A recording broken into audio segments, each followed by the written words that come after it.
तो सबसे अच्छा मौका अभी है इस्तीफा दे के मोदी जी पूरे राष्ट्र का चुनाव एक साथ कराएं।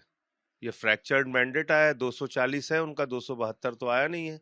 तो फिर दोबारा कोशिश करें, पूरे देश का चुनाव और अपना खुद का चुनाव प्रधानमंत्री जी एक साथ करा दें।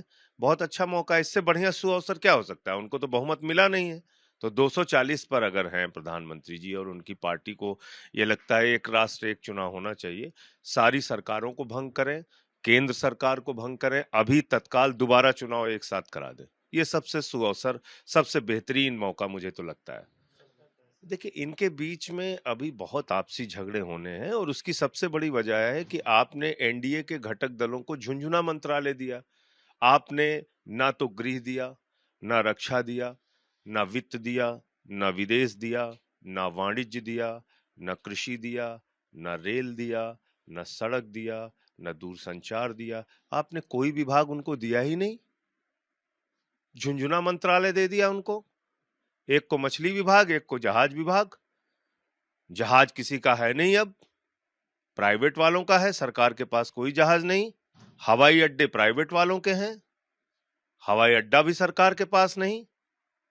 मछली पालन दे दिया है आपने जेडीयू को।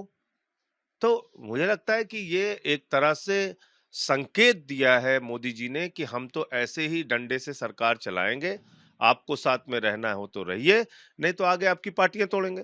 तो वो तो तोड़ेंगे, अभी पार्टियां टीडीपी को भी तोड़ेंगे, जेडीयू को भी तोड़ेंगे, जनता दल सेकुलर को भी तोड़ेंगे। अब यूसीसी का सवाल खड़ा किए हैं ये। यूसीसी देश के आदिवासियों के खिलाफ है। यूसीसी देश के सिख समुदाय के खिलाफ है। यूसीसी समाज के वंचित लोगों के खिलाफ है। तो आप एक ऐसा कानून लेके आ रहे हैं जिससे पूरे देश में एक तरह का कानून आप लागू करना चाहते हैं। जैन समाज के खिलाफ है यूसीसी, मैं कह रहा हूं आपको, है खिलाफ। जो उनके यहां की प्रथाएं हैं, कानून में जिसको संरक्षण मिला हुआ है। भारत विविधताओं का देश है। हम अलग अलग जातियों, अलग अलग धर्मों से बने हुए देश हैं। विविधता में एकता भारत की विशेषता, हम ये कहते हैं। आप कहते हैं साहब हम एक डंडे से सब कुछ चलाएंगे, ऐसा यहां संभव नहीं है। आदिवासियों के लिए अलग अधिकार हैं, उनके अलग रिचुअल्स हैं। कहीं पे आदिवासी समाज में तलाक की प्रथा अलग है, शादी की प्रथा अलग है।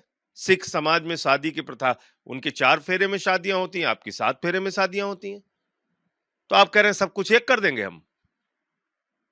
तो ये तो मुझे लगता है सबसे पहले चंद्राबाबू नायडू जी को और जेडीयू को सोचना चाहिए, जिसने यूसीसी पे सवाल भी उठाया था। 3 दिन में 3 आतंकी घटनाएं हुई। हमारे भक्तजनों पर हमला हुआ, वहां तीर्थयात्रियों के ऊपर। और प्रधानमंत्री जी शपथ ग्रहण समारोह में शामिल हो रहे हैं, ठीक है, होइए, कोई बात नहीं।